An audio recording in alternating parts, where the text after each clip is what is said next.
Donc, on est vraiment heureux de passer ces 2 soirées avec vous. Ce soir, on va avoir le même timing, on vous le redira plusieurs fois, mais le même planning en tout cas que hier soir. Déjà une conférence dans quelques minutes, suivie d'un temps de questions-réponses.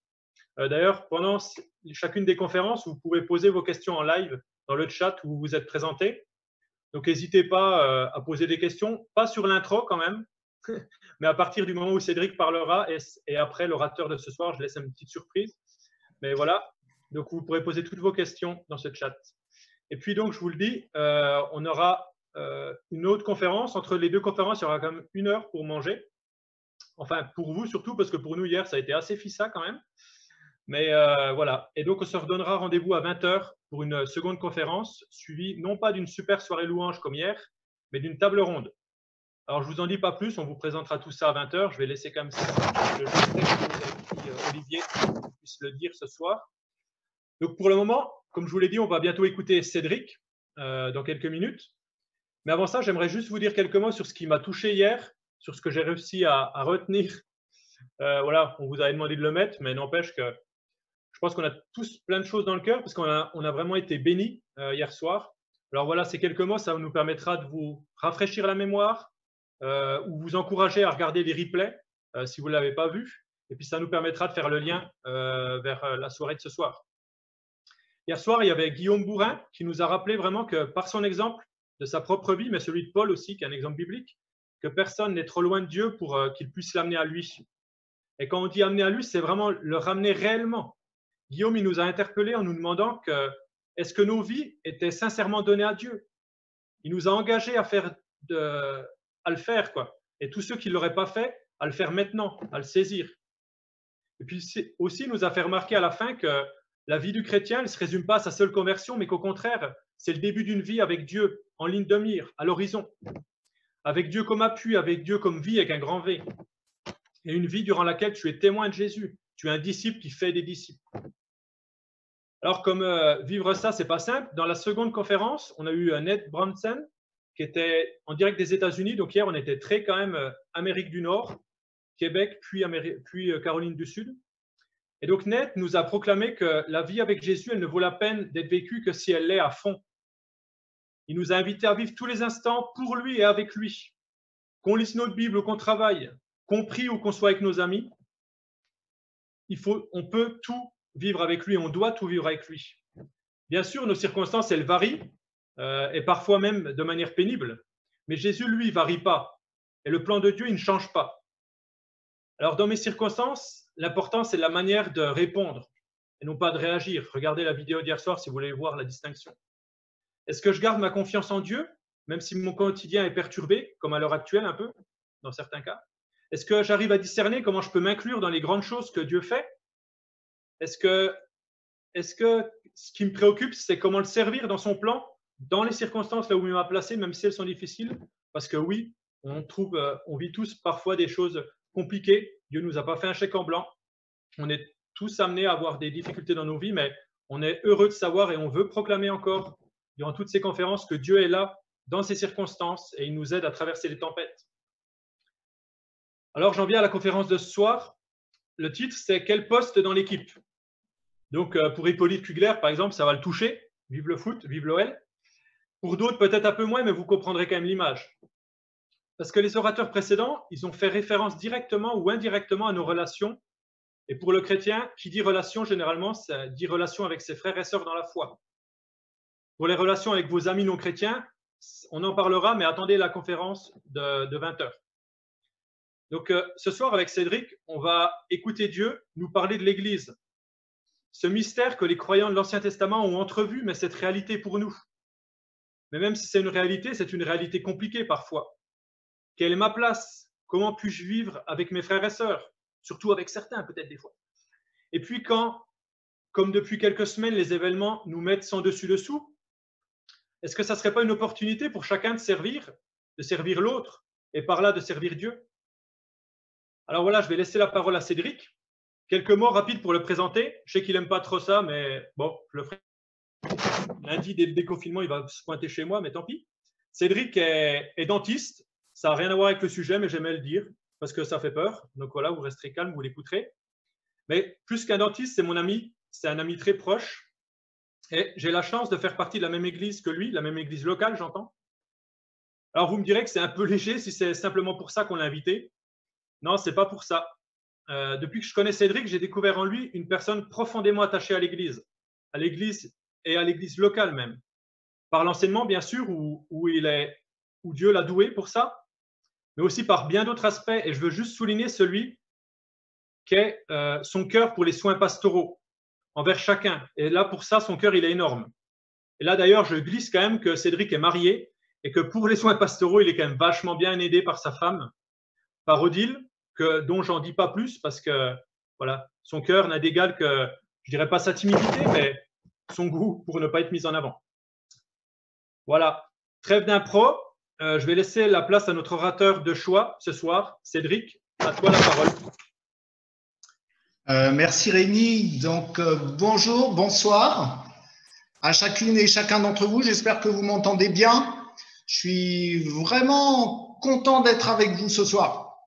D'un côté, j'aurais préféré que cette rencontre soit en mode présentiel pour que je puisse vous voir votre beau sourire. Et d'un autre côté, cette rencontre en ligne, elle permet de bannir les distances, les frontières et même le confinement. Alors ça, c'est génial.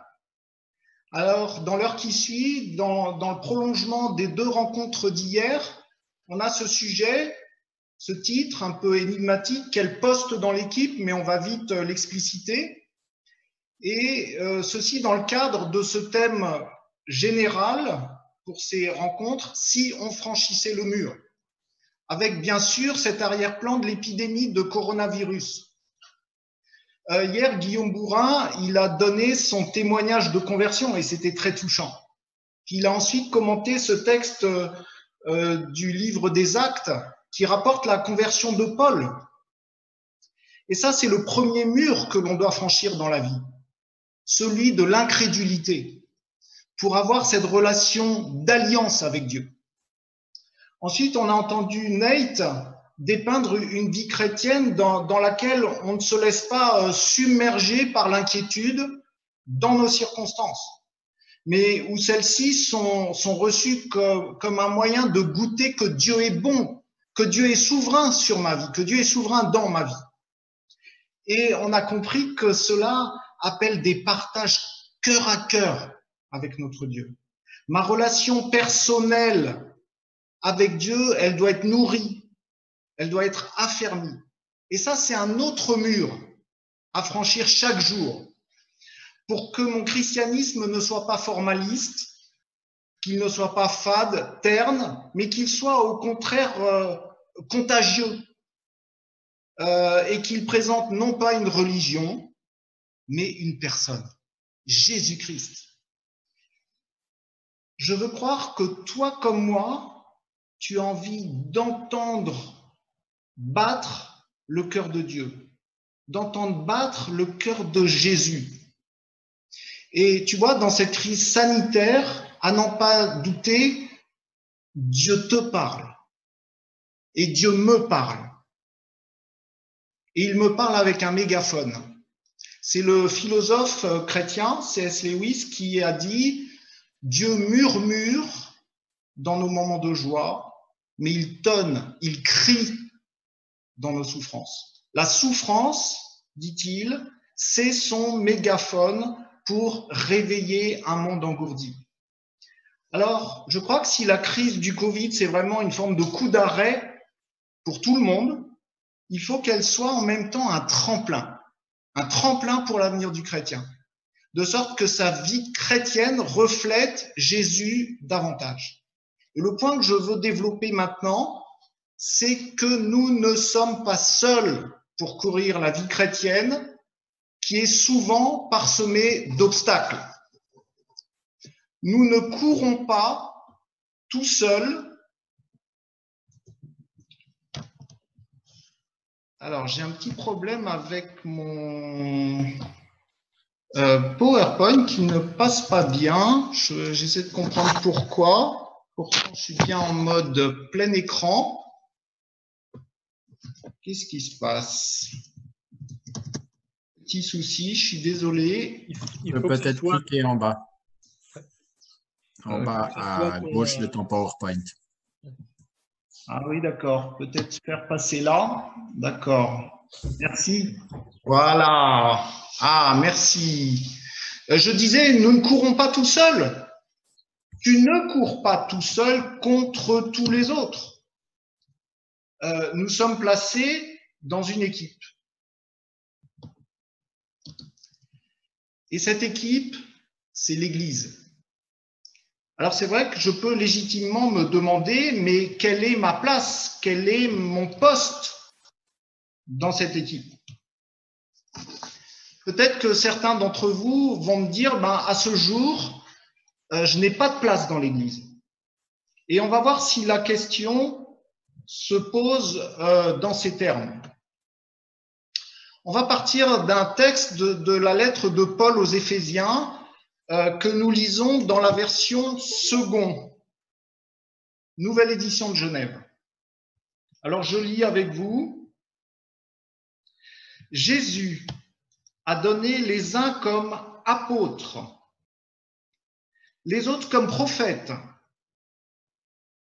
les autres comme évangélistes, les autres comme pasteurs et docteurs pour le perfectionnement des saints en vue de l'œuvre du ministère et de l'édification du corps de Christ, jusqu'à ce que nous soyons tous parvenus à l'unité de la foi et de la connaissance du Fils de Dieu, à l'état d'homme fait, à la mesure de la stature parfaite de Christ. Ainsi, nous ne serons plus des enfants flottants et emportés à tout vent de doctrine, par la tromperie des hommes, par leur ruse dans les moyens de séduction, mais en professant la vérité dans l'amour, nous croîtrons à tous égards en celui qui est le chef, Christ.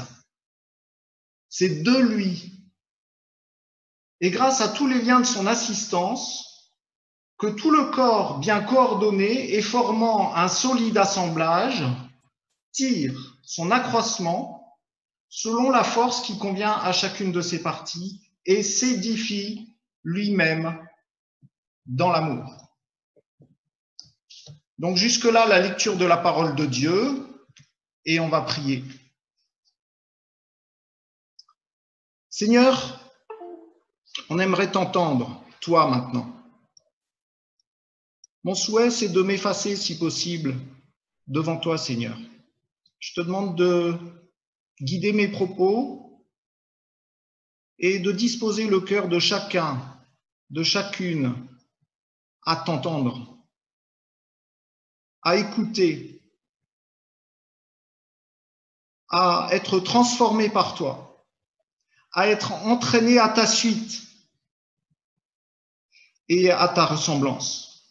Seigneur, si nécessaire, fais-nous franchir des murs ce soir. Amen. Alors, je commence par situer le passage dans son contexte. Dans les 3 premiers chapitres de la lettre aux Éphésiens, Paul a présenté plusieurs aspects du plan éternel de Dieu, du plan de la rédemption. Et ce plan s'articule entièrement autour de la personne de Jésus-Christ. Et il passe par la constitution d'un peuple, le peuple de Dieu, l'Église. Ces 3 premiers chapitres, c'est la partie plus doctrinale de l'épître. Et au début du chapitre 4, il y a cette conjonction « donc » au verset 1 qui fait l'articulation entre ce qui précède et ce qui suit. Et il s'ensuit jusqu'à la fin de la lettre des exhortations pratiques.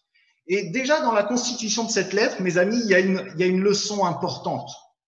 On réclame facilement des enseignements pratiques pour nos vies de chrétiens du XXIe siècle. Et on dit même qu'on veut du pratico-pratique, n'est-ce pas? Et c'est très bien. Mais il est nécessaire de réaliser que la marche chrétienne pratique, elle s'enracine profondément dans la doctrine.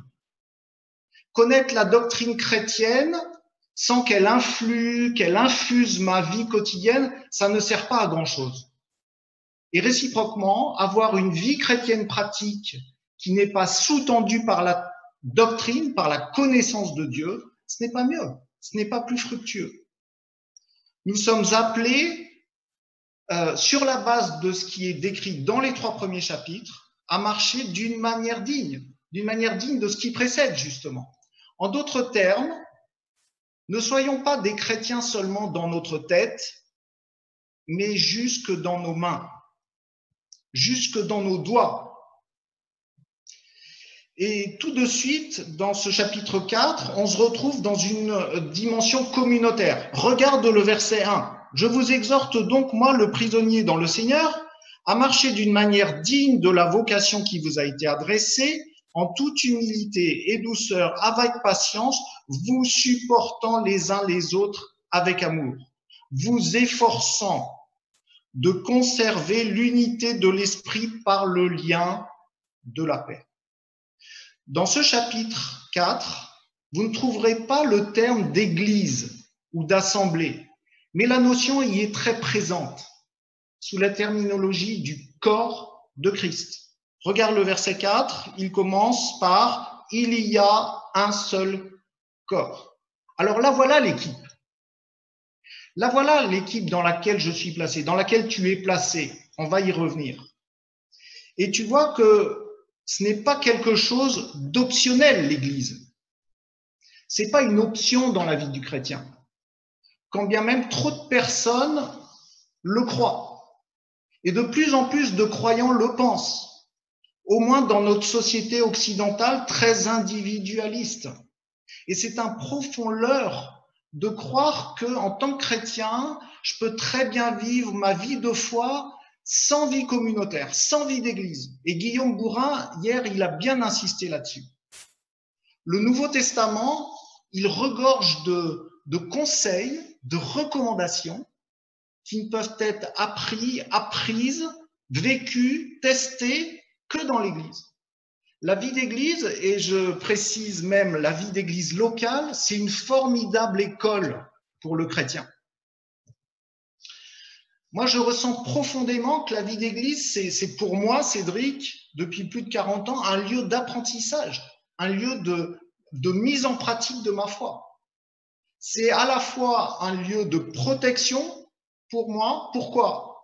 Parce que si mes frères et sœurs dans la foi sont parfois des coachs pour moi, ils sont aussi parfois des garde-fous pour moi. Mes pensées, ils sont confrontés aux leurs.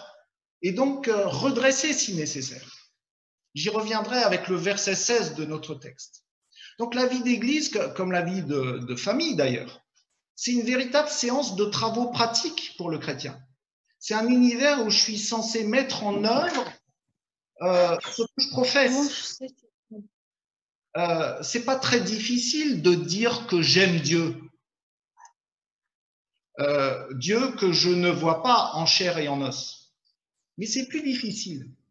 C'est beaucoup plus difficile de dire et de montrer que j'aime mon frère, ma sœur, que je vois en chair et en os.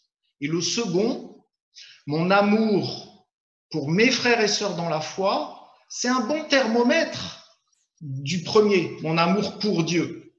Je le répète, mon amour pour mes frères et sœurs dans la foi, horizontale, pas seulement pour les chrétiens en général, mais aussi et surtout pour les chrétiens de mon église locale.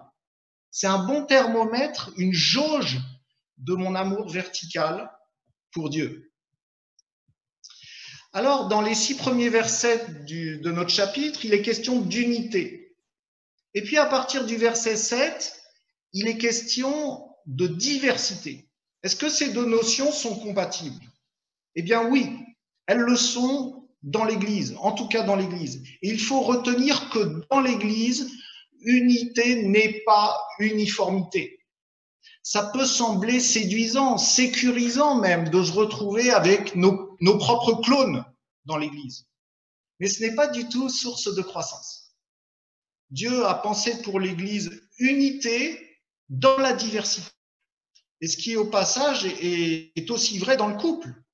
Dans le couple, on est appelé à vivre l'unité dans la diversité, l'unité dans la complémentarité. Alors cette unité, eh bien, elle est dans le fait que nous avons le même patrimoine génétique. On est tous des enfants de Dieu, Et cela crée de facto des liens entre nous.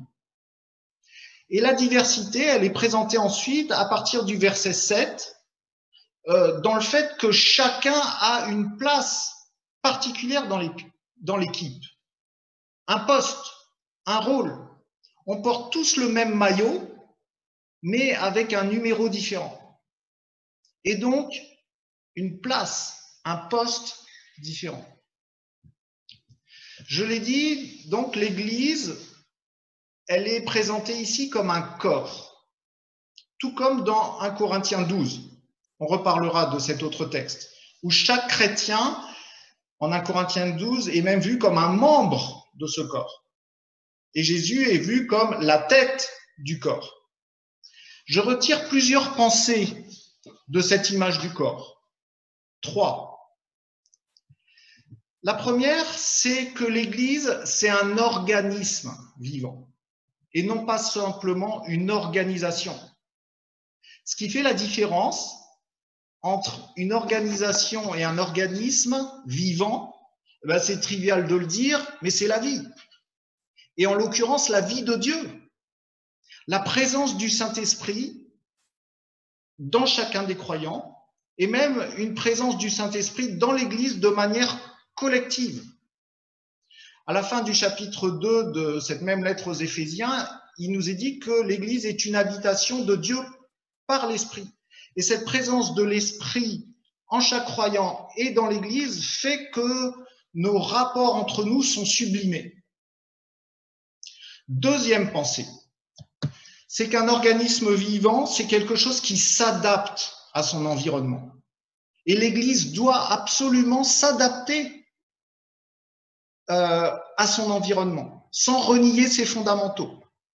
Aujourd'hui, en mai 2020, l'Église doit s'adapter à la crise du Covid, non seulement en organisant des rencontres d'église derrière les écrans, mais aussi en maintenant de manière créative les liens entre ses membres. Et la technologie doit être utilisée à cet effet, sans qu'on en soit esclave, mais en la recrutant au service du roi Jésus. Et il est clair que vous, les jeunes, permettez-moi l'expression, vous êtes nés avec le multimédia autour du cou. Et vous êtes à même d'en tirer le meilleur parti pour l'Église. Dans nos vies d'Église, il y a des choses qui ne doivent pas changer, je crois. L'attachement à Dieu et à sa parole, le service d'adoration, de l'adoration de Dieu le Père, de son Fils Jésus-Christ, notre Sauveur, le service de l'édification des membres de l'Église, le service de l'évangélisation, du témoignage, mais tous ces services s'accomplissent différemment selon le contexte de vie de l'Église.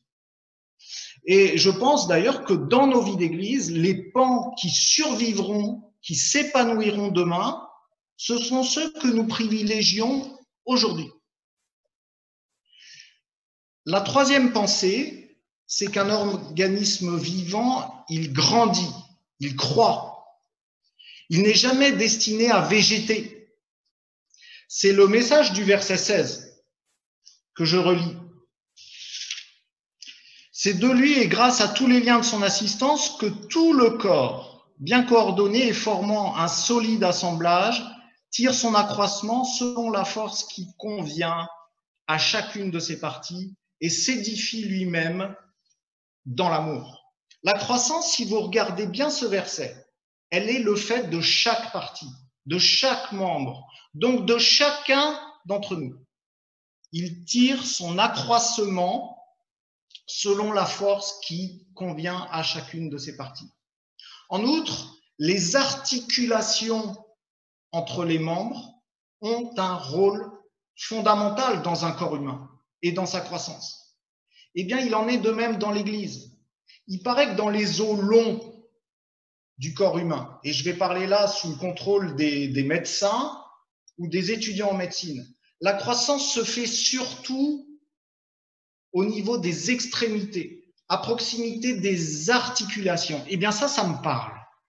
La croissance des membres de l'Église, du membre que je suis, elle se fait beaucoup au niveau des interfaces, au travers des contacts avec mes frères et sœurs dans la foi. Donc cette image du corps, je le répète, elle m'encourage à m'impliquer dans la vie d'Église parce que c'est un organisme vivant animé par Dieu. Deuxièmement, parce qu'elle a la capacité de s'adapter à son environnement.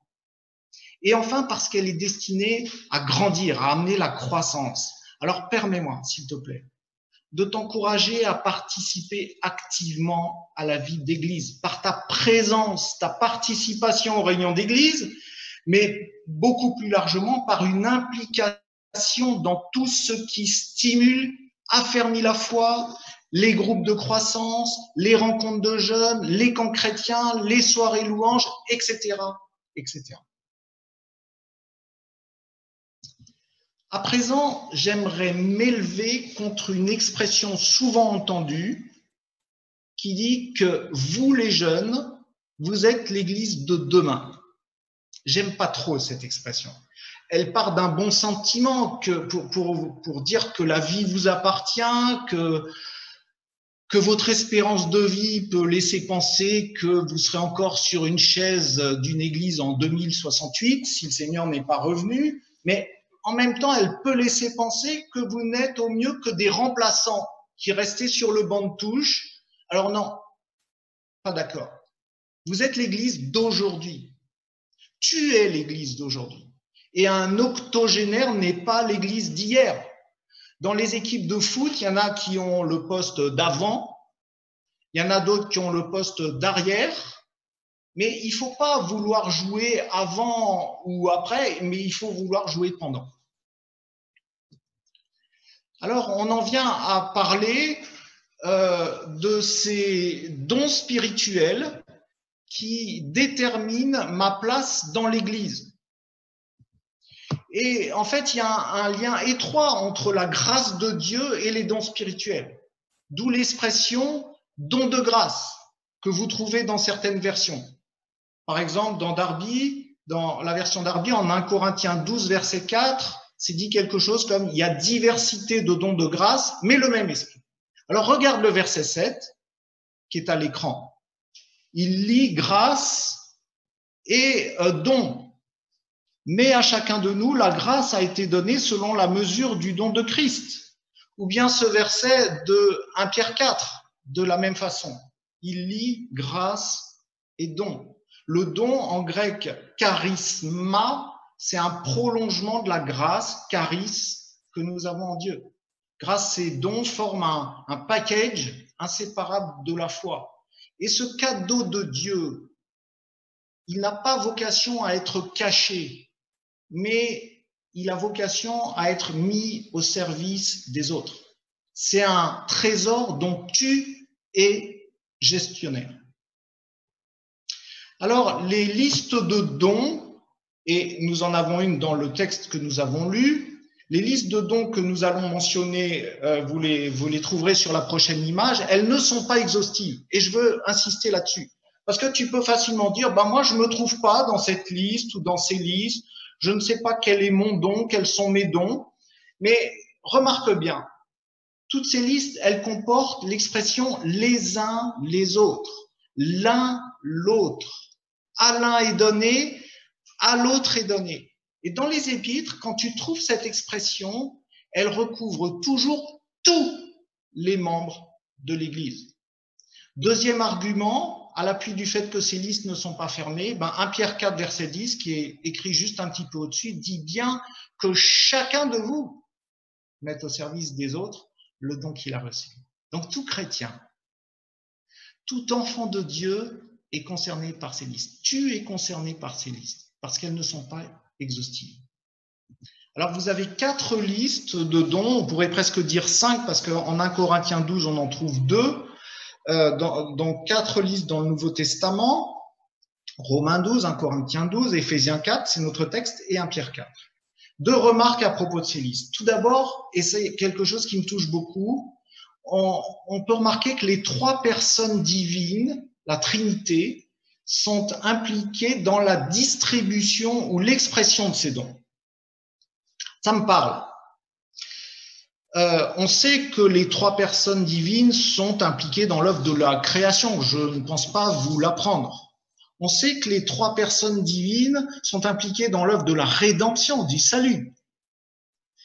Eh bien, voyez-vous, les trois personnes divines sont aussi impliquées dans l'Église pour la construction, l'édification de celle-ci, et ce, au travers des dons. Les dons spirituels, ce n'est donc pas quelque chose d'accessoire aux yeux de Dieu. Dans notre texte, dans Éphésiens, c'était notre verset 11, c'est Jésus-Christ qui donne à l'Église apôtres, pasteurs, évangélistes, etc. Dans 1 Corinthiens 12, c'est l'Esprit qui distribue à chacun en particulier comme il lui plaît, et c'est le verset 11. Et puis au verset 28, toujours de 1 Corinthiens 12, c'est Dieu qui place, établit dans l'Église apôtres, prophètes, docteurs. Ok ? Deuxième, donc, les trois personnes divines sont impliquées dans l'attribution et l'usage des dons. Ensuite, chaque liste, elle a une approche particulière. Si tu regardes dans 1 Corinthiens 12, l'accent est mis sur le fait que les dons diffèrent d'une personne à l'autre. À l'un est donné la parole de sagesse, à un autre la parole de connaissance. Sous-entendu, tout n'est pas concentré en une personne. Et il y a de la place pour chacun. Ok ? Pour chacune. Dans les versets 20 à 30, c'est la pensée que Dieu établit des personnes avec tel ou tel don dans l'Église. Et notre responsabilité, ta responsabilité, ma responsabilité, c'est alors de reconnaître les dons chez un tel ou une telle. Et puis dans Romains 12, l'accent est mis sur la responsabilité de chacun d'exercer les dons reçus, et l'accent est mis aussi sur la manière de les exercer. Je lis Romains 12, puisque nous avons des dons différents, que celui qui a le don de prophétie l'exerce en proportion de la foi. Et un peu plus loin, c'est dit, celui qui est à la tête, qu'il conduise soigneusement. Tiens, une petite image pour illustrer cela. Alors vous voyez, dans Corinthiens, j'étais appelé à reconnaître les dons chez mon frère, chez ma sœur. Dans Romains, je dois les identifier chez moi et les exercer avec soin. Dans notre texte d'Éphésiens, c'est encore particulier. On y voit Jésus donner non pas des dons, mais donner des personnes avec des dons à l'Église. Il en résulte, attention, que je suis en quelque sorte donné à l'Église. J'espère que ça t'interpelle, que ça te parle. Alors bien sûr, la pensée que je suis donné à l'Église, elle n'est pas là pour que j'en tire de la vanité, pour que je me prenne pour Messie ou le Messie dans l'Église, mais elle est bien là pour que je mesure ma responsabilité. Alors, mon ami, rejette la pensée que tu es inutile dans l'Église. Cette pensée-là, elle ne vient pas de Dieu. J'aimerais t'inviter maintenant, à présent, à un court temps de réflexion, d'intériorisation. Pose-toi devant Dieu. Je ne sais pas quelle est ton implication dans ton église locale, mais je te pose la question. Qu'est-ce qui t'empêche aujourd'hui, avec tes dons, de t'engager dans l'église locale, dans ton église locale? Est-ce que tu n'aurais pas envie? Est-ce que tu aurais d'autres priorités?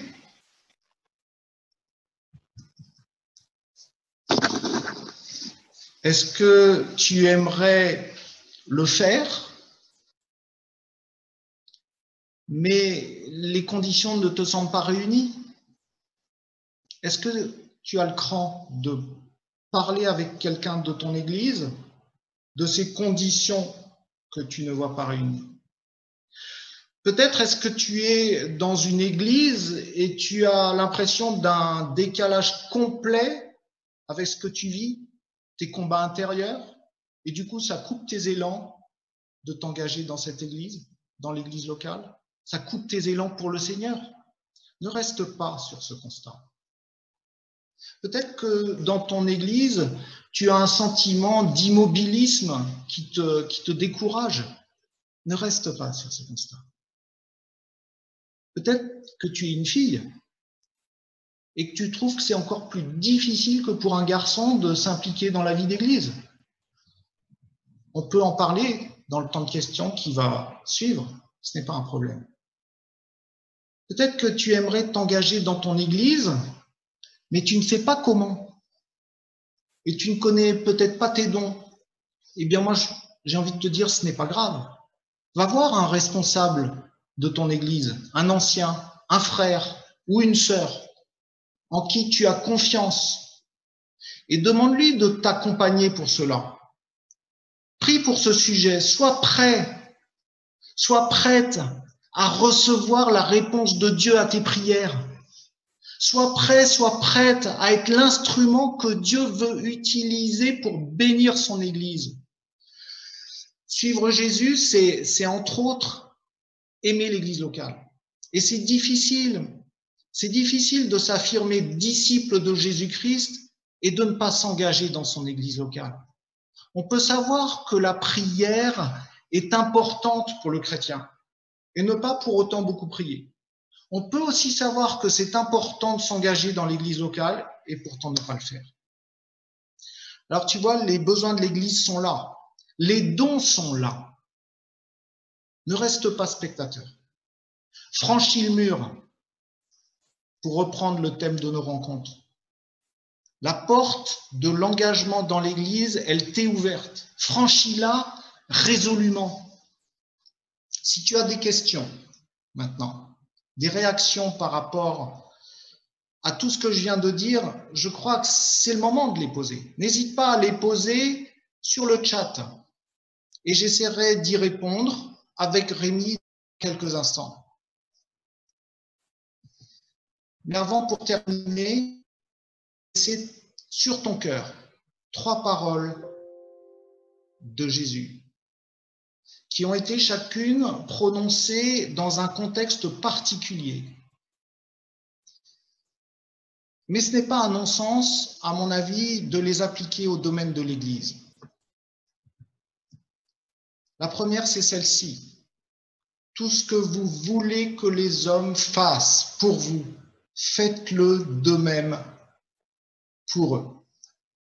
C'est ce qu'on a appelé la règle d'or du christianisme. Jésus a prononcé ces paroles lors du Sermon sur la montagne. Et je crois qu'elles sont un fantastique programme de vie personnelle, mais aussi de vie communautaire. Cela pourrait presque être un slogan pour la vie d'église. Alors voilà, tout ce que vous voulez que les hommes vous fassent, vous aussi, faites-le. Par exemple, je suis dans mon église et j'aimerais bien être invité dans mon église. Ok, bah tiens, je peux inviter moi-même. Je suis dans mon église, j'aimerais bien recevoir un message sympa de la part de personnes de mon église sur les réseaux sociaux pour mon anniversaire. Eh bien tiens, la prochaine fois que j'ai connaissance de l'anniversaire de quelqu'un dans l'église, je lui fais un petit message affectueux, etc., etc. Je crois que la liste de potentialités, elle est sans fin. Elle est à la mesure de ce que j'aimerais bien recevoir moi-même. Et la deuxième parole du Seigneur que je veux mettre sur ton cœur, elle en découle. Elle est très proche de la première. C'est celle-ci. Il est plus heureux de donner que de recevoir. Cette parole, elle me touche particulièrement, tu vois, parce que c'est une parole du Seigneur. C'est l'une des seules que Jésus a prononcées pendant son ministère, mais qui nous est rapportée après son ministère, dans le livre des Actes. Et je trouve qu'elle a une saveur particulière. Et je te suggère de l'appliquer au-delà du domaine des finances, au-delà du domaine des cadeaux, à celui de l'Église. Si tu viens à l'Église avec l'état d'esprit de donner plus encore que de recevoir, tu vas voir combien ton rapport à l'Église va changer. Apporte et tu recevras en retour. C'est le principe de l'arroseur arrosé. Et en outre, j'ajoute que vous, les jeunes, vous avez souvent de l'audace. Vous pouvez être moteur, vous êtes créatif, donc vous êtes précieux dans une vie d'église. Vous êtes souvent audacieux et la foi est audacieuse. Alors, la troisième parole de Jésus, la dernière que je veux laisser sur ton cœur et que tu peux aussi appliquer au domaine de l'Église, c'est celle-ci. Ce qui était en son pouvoir, elle l'a fait. Cette parole, Jésus l'a prononcée 2-3 jours maximum avant la croix. Il était chez Simon à Béthanie et une femme, peut-être Marie, on n'en est pas sûr, a versé du parfum sur sa tête. C'était donc pendant la semaine de la Passion. Ce qui était en son pouvoir, elle l'a fait. C'est quelque chose qu'avec Odile, on se demande souvent, on se dit souvent, dans telle situation, dans tel cadre, qu'est-ce qui est en notre pouvoir? Qu'est-ce qui est en mon pouvoir? Dans mon église locale, qu'est-ce que je peux faire précisément pour la bénédiction de mes frères et sœurs, pour l'avancement du royaume de Dieu? Avec le déconfinement qui se profile, pour nous, la France, c'est dans 48 heures, dans moins de 48 heures. Qu'est-ce qui va m'être possible de faire que je ne pouvais pas faire ces derniers temps pour l'Église, pour mes frères et sœurs dans la foi, pour le Seigneur et pour sa gloire? Et lorsqu'une idée me vient, lorsqu'une idée nous vient, on en parle avec Dieu dans la prière. Ah, moi, j'aimerais tellement que le Seigneur il puisse dire le plus souvent possible de moi ce qui était en son pouvoir. Il l'a fait. Ça ne veut pas dire que je fais tout ce qui est en mon pouvoir. Tout ce que je vois devant moi de possible, je vais le faire. Je l'ai dit il y a un instant, il y a cette nécessité de prier pour quelque part avoir l'aval du Seigneur. Mais si seulement le Seigneur pouvait dire souvent de moi ce qui était en son pouvoir, il l'a fait. Et il l'a fait pour moi, pour Jésus.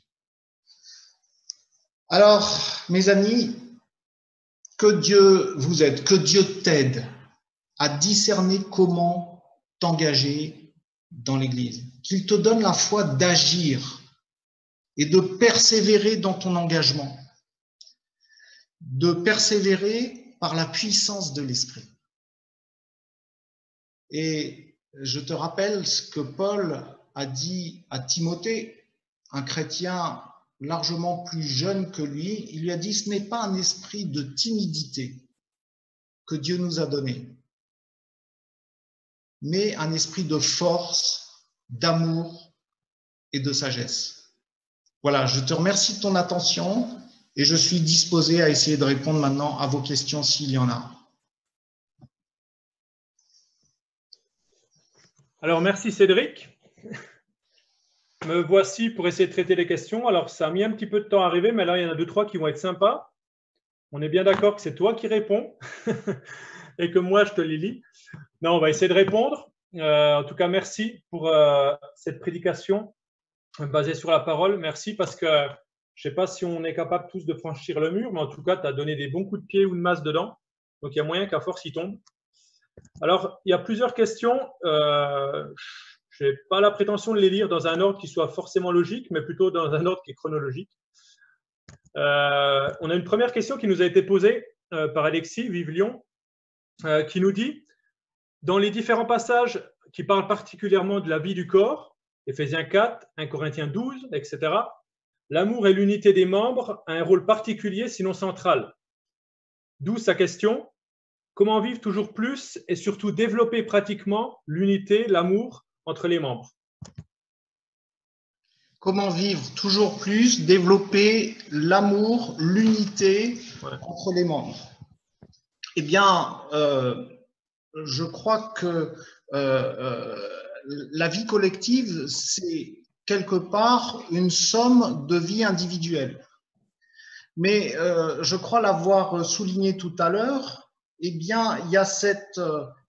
on grandit avec le Seigneur dans notre particulier et nous grandissons aussi avec le Seigneur dans la collectivité. Et je crois que c'est la pratique de ces liens, de ces liens qui peuvent être parfois des frottements entre nous, mais qui sont adoucis par la présence du Saint-Esprit, qui permettent cet accroissement du corps de Christ. Dans un mécanisme, si vous ne mettez pas de l'huile, eh bien, il va vite se gripper. Et bien, de la même façon, dans le corps de Christ, je crois que la présence du Saint-Esprit et le fruit de l'esprit, l'un des aspects du fruit de l'esprit, c'est l'amour, eh bien, il est indispensable pour que le fonctionnement du corps soit harmonieux et manifeste cette unité. J'espère donner quelques éléments de réponse comme ça. Ouais, bah, moi je rajouterais juste que l'unité, on est sûr de l'avoir, même si on la vit mal. C'est Jésus qui l'a établie. Et donc, dans le sens qu'on doit la vivre, moi je dirais que c'est en pratiquant, quoi. Alors c'est sûr, ça fait moins spirituel, ça fait peut-être plus pragmatique, mais déjà, de sûr, l'unité, l'amour entre les membres, il passe par des relations, même si des fois les relations ne sont pas simples, même si on n'a pas des affinités avec toutes les personnes de notre Église. Si déjà on cherche à les rencontrer, Cédric a donné plein de petites indications concrètes tout à l'heure, mais on peut rêver à plein d'autres choses. Il y a pas mal de moyens, je pense. En tout cas, c'est en se fréquentant et c'est non pas en s'isolant, en se disant ben, j'ai rien de commun avec eux, entre guillemets, si ce n'est ma foi, ce qui est déjà pas mal quand même. Mais voilà, si on cherche à être en relation avec les gens, à les écouter, à les parler, à leur parler, peut-être à plus écouter qu'à parler, ça c'est mon défaut d'ailleurs. Mais si on cherche à vivre avec eux, eh ben, c'est un peu l'effet boule de neige, quoi. Je sais pas si c'est un peu une réponse de Normand, mais voilà, j'y crois quand même, quoi. Il faut y mettre du sien et pas se dire ben, on n'est pas unis, il n'y a pas d'amour, alors je m'en vais. Tout à fait. Alors, il y a d'autres questions encore. On a une question, alors là je pense qu'on n'y répondra pas de manière exhaustive peut-être ce soir, mais je la pose. On a, oups là, j'ai mon lol, j'ai mon ascenseur qui est parti. D'un point de vue théologique, c'est un thème disputé, je lis la question, hein. Je le concède, mais en regardant le contexte des différents passages, on peut supposer… Ah, j'ai loupé le début de la question. Je recommence, Cédric, excusez-moi, c'est les aléas du direct, je n'ai pas lu correctement le chat. Il dit « Je suis un gars, mais la place des femmes dans notre milieu m'interroge. Ne passons-nous pas à côté des dons que Dieu donne aux femmes ?» Et donc, c'est là qu'il dit « D'un point de vue théologique, c'est un thème disputé, je le concède, mais en regardant le contexte des différents passages, on peut supposer que cela s'applique pour tous. » Donc, un petit peu sur à qui tu appliques ces différents dons qui nous ont été donnés et peut-être dans quel cadre, Cédric. Alors, je n'ai pas la prétention de répondre de manière complète à cette question qui, effectivement, comme le souligne celui ou celle qui la pose, a des aspects de controverse ou en tout cas de différence de compréhension, d'interprétation. Ce que je veux dire simplement, c'est qu'il y a l'aspect des dons spirituels qui sont décrits et dans notre liste, il est par exemple question des dons d'apôtres, de prophètes, d'évangélistes. C'est une description globale de ces dons.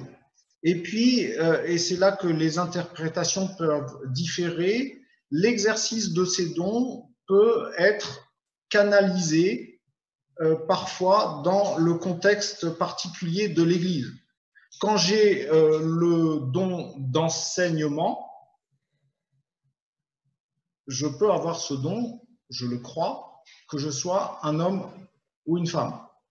Mais certains vont considérer ensuite que ce don peut être exercé dans un cadre ecclésial, dans le cadre de l'Église. D'autres pensent qu'il y a des restrictions à l'exercice de ce don dans le cadre de l'Église. Voilà, je ne veux pas développer peut-être plus la réponse, mais je veux bien au besoin la poursuivre en particulier avec celui ou celle qui l'a posée. Ok. Alors, il y a des questions qui viennent un peu dans tous les sens. Là, j'ai eu du mal à suivre. Pas grave. Il y a Julie qui nous pose plusieurs questions, donc je ne sais pas laquelle est la première. On a une question, une question qui qui complète peut-être un autre aspect. Désolé, je prends la dernière que je vois. Penses-tu qu'il faut avoir un acquis un minimum de maturité pour s'investir dans l'Église? Donc, s'investir à partir d'un certain âge. On va essayer de faire des réponses. On me dit dans l'oreillette de faire des réponses courtes. Enfin, je parle surtout pour moi. Oui, mais est-ce que l'heure est là? Ouais, non, on peut dépasser un peu. Je ne crois pas, et c'était un peu l'essentiel de mon message. Je crois que très tôt dans notre vie, on peut s'investir activement dans la vie d'église. On peut toujours être, presque quel que soit son âge, une forme de père spirituel ou de grand frère spirituel par rapport à quelqu'un qui est moins avancé que nous dans la foi ou qui est plus jeune dans la foi. Et donc, j'ai envie de dire, un ado qui a 14-15 ans, il peut déjà quelque part coacher quelqu'un qui a son âge ou qui est un peu plus jeune et le stimuler dans la vie d'église, le mobiliser pour cela.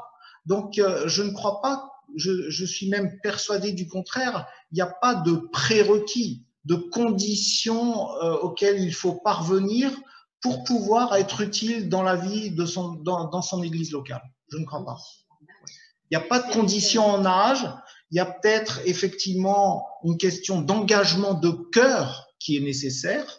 On ne s'improvise pas grand frère ou grande sœur sans avoir des dispositions de cœur devant Dieu et vis-à-vis de ses frères et sœurs dans la foi. Et ok. Et je vais peut-être, alors du coup, j'ai compris la question qui est en plusieurs postes. Je vais essayer de la résumer parce qu'il me semble qu'elle complète ce que tu vas dire, ce que tu viens de dire. Enfin, elle développe un autre aspect. En fait, tu as dit qu'on n'a pas d'âge pour s'impliquer, ce que je crois fermement aussi. Après, on s'implique de manière différente, c'est sûr. Mais alors, du coup, la question est comment évaluer ou comment veiller à la croissance spirituelle de chacun et donc à la mise en œuvre des dons spirituels dans l'Église. Est-ce que c'est le rôle d'anciens? Est-ce que c'est le rôle de tous? Est-ce qu'il n'y a pas le risque que ça soit pas assez fait, pas assez investi, que ça soit trop diffus? Comment on peut faire? Tu as parlé de veiller, de détecter les dons de je me rappelle le don de mes frères et sœurs. Voilà. Est-ce que c'est le rôle de quelques-uns ou de tous? Et si c'est le rôle de tous, comment? Ok. Moi, je crois que ce qui est nécessaire, c'est de voir comment fonctionne ton église locale quand tu as à cœur de t'engager dans l'église locale. Il y en a parmi les auditeurs, il y en a qui sont peut-être dans des églises où il y a un pasteur, où il y a une équipe de dirigeants. Il y en a d'autres qui sont dans des églises où il y a simplement des anciens, peut-être parfois nommés, parfois non nommés, non reconnus avec l'étiquette. Ça ne veut pas dire qu'ils ne sont pas là. Et donc, je crois que ce qui est important déjà, c'est de comprendre comment fonctionne mon église locale, parce que chaque église a ses manière d'être organisée, de fonctionner. Où sont les organes décisionnels? C'est important. Et il faut que je m'inscrive dans ce fonctionnement de mon église locale. Pour plusieurs d'entre nous, dans nos églises, nous avons des conseils d'église, ou vous appelez ça réunion d'administration, réunion de frères, des fois il y a les sœurs, etc. Cherchez déjà à m'inscrire dans ce fonctionnement-là. Et en m'inscrivant dans ce fonctionnement-là, je vais pouvoir devenir acteur, que je sois un homme ou une femme. Il n'y aura pas fondamentalement de différence, parce que moi, ce que j'aimerais vous dire, c'est que dans une église, on est énormément influencé dans notre fonctionnement, dans notre vie de corps, par les contributions des uns et des autres. Quand moi, dans mon église à la Mulatière, quelqu'un vient nous dire à l'un ou à l'autre, moi j'aimerais bien que on aborde tel sujet, ou ceci, cela me pose un problème. On n'y est pas indifférent. Et donc, je crois que c'est cette première nécessité de bien comprendre comment mon église fonctionne. Hein, et puis après, de rentrer dans ce jeu-là, si j'ose m'exprimer ainsi. Et alors, est-ce que c'est le rôle de tous ou pas de tous? Je crois que même quand tu es dans une église où il y a des dirigeants, où il y a une équipe pastorale, où il y a des anciens, mais tu as une grande influence sur eux. Va toquer à leur porte, va leur dire, écoute, voilà, je suis très sensible à ça. J'aimerais bien que dans nos cultes, on développe plus tel aspect, et l'adoration de Dieu, de sa personne, qu'on soit pas trop centré sur ceci, sur cela. Voilà. Et je crois que c'est ça la vie du corps. Je ne sais pas si je réponds bien à la question. Oui, je pense que c'est pas mal. Hein. Après, on peut. Ouais. Alors, attends, il y a une question, je remonte un peu dans l'ordre là. On a une question qui touchera beaucoup les gens dans des grosses villes. Donc, pour nos amis de Lausanne, de Genève, de nous à Lyon, peut-être de Paris et de la région parisienne. La question est comment favoriser la communion entre les membres de l'Église ainsi que le rayonnement local de l'Église, quartier, ville, quand une majorité des personnes habitent loin? Je pense qu'on se pose la question à la mulataire, toi et moi. Donc, ouais. Eh bien, c'est clair que je crois qu'il faut, c'est des données dont il faut tenir compte. Hein, et c'est quelque part la responsabilité de l'équipe responsable de prendre conscience que des membres habitent loin de l'Église. Et c'est clair que quand tu habites à 50 km de ton Église, tu n'auras pas la même vie d'église que si tu habites à proximité de ton église. Tu ne pourras pas participer de la même façon à toutes les réunions, soit à moins de recourir à la formule qu'on utilise ce soir de réunion en vidéo. Tu ne pourras pas pratiquer l'hospitalité de la même manière et tous ces contacts, toute cette vie du corps périphérique aux seules réunions d'église, elle est fondamentale, elle est super importante. Je crois que d'une manière générale, on ne peut pas ne pas souffrir d'une manière ou d'une autre d'être loin géographiquement de son église. Je dis pas par là que c'est mission impossible, mais tu as forcément des pans de ta vie d'église qui s'en trouvent affectés quelque part. Et pour répondre plus précisément à la question, je crois que c'est les responsables qui doivent tenir compte de ça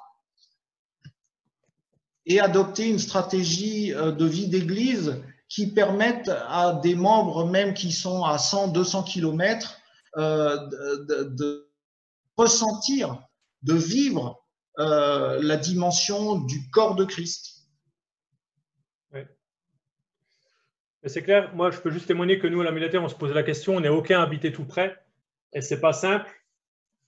Déjà parce que pour répondre à la partie témoignage local, le rayonnement local, c'est vrai que c'est des choses à repenser. Comment on peut être présent en dehors des soirées quand on est là de temps en temps pour une réunion de prière ou quelque chose comme ça ou un événement ponctuel et les dimanches matins. Comment investir l'église? On peut penser à plein de choses, hein, mais quelques exemples qu'on a vécu, non pas que c'est une règle, hein, mais qu'on a vécu et qu'on vit à la mulatière. Certaines personnes sont investies dans les cours d'alphabétisation donnés par le centre social de la ville.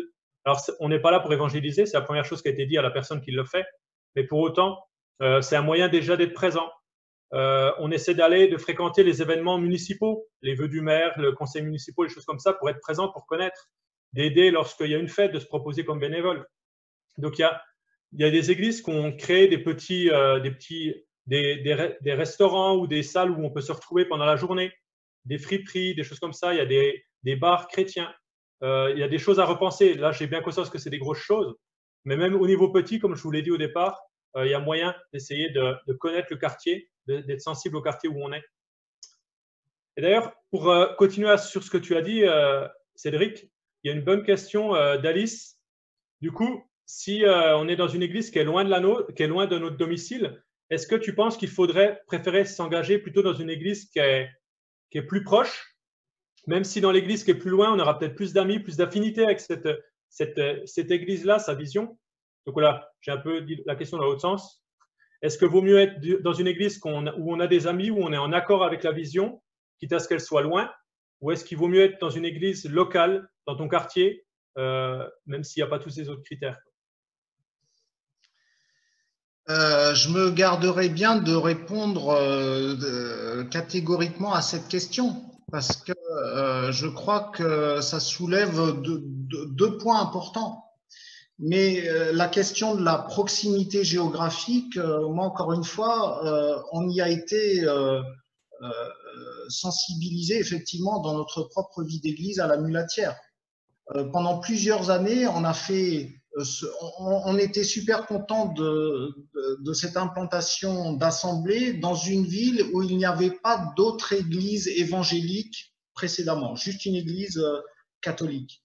Mais depuis plusieurs années, on a fait ce constat de plus en plus triste que personne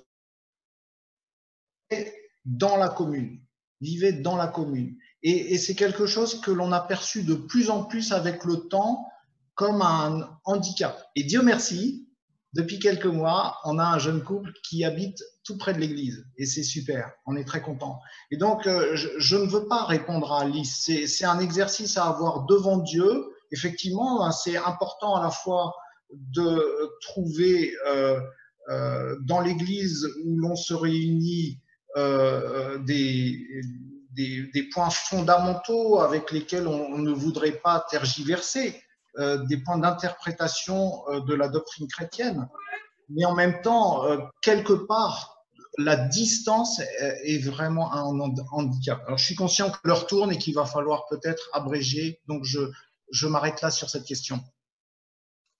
Ouais, je pense qu'on pourra en parler encore des heures. C'est bien, c'est que ça montre qu'on a à cœur l'église locale. Mais c'est vrai, l'heure est là, 19h10. On va peut-être penser à s'arrêter parce qu'il faut quand même qu'on grignote quelque chose. En tout cas, merci Cédric pour cette prédication. Merci pour tes réponses. Merci à chacun pour vos questions. On espère que ça vous a touché. En tout cas, je retiens plusieurs choses, mais j'en citerai qu'une, Cédric, de ce que tu as dit. C'est « je suis donné à l'Église », si on parle d'Éphésiens. Et tu es donné à l'Église parce que tu as des dons, parce que Dieu t'a voulu là. Alors, bien sûr, ça peut nous empêcher de nous impliquer. Il y a plein de choses qui peuvent nous empêcher de nous impliquer. Mais avant de voir les choses qui sont extérieures à nous, il faut déjà voir peut-être en nous. Qu'est-ce qui me retient, moi, de m'impliquer? Est-ce que je ne me sens pas capable? Est-ce que je me sens trop jeune? Est-ce que je n'ai pas envie? Est-ce que je n'y mets pas du mien? Avant peut-être de trouver ce qui n'est pas faux, mais de voir que c'est telle chose qui me retient à l'extérieur. En tout cas, soyez bénis. Bon appétit aussi. On espère vous retrouver tous et même encore d'autres personnes que vous aurez pris le temps d'inviter pendant les 50 minutes qui restent. On vous retrouve à 20h pour la prochaine conférence dont le titre est « Agir dans un monde en crise ».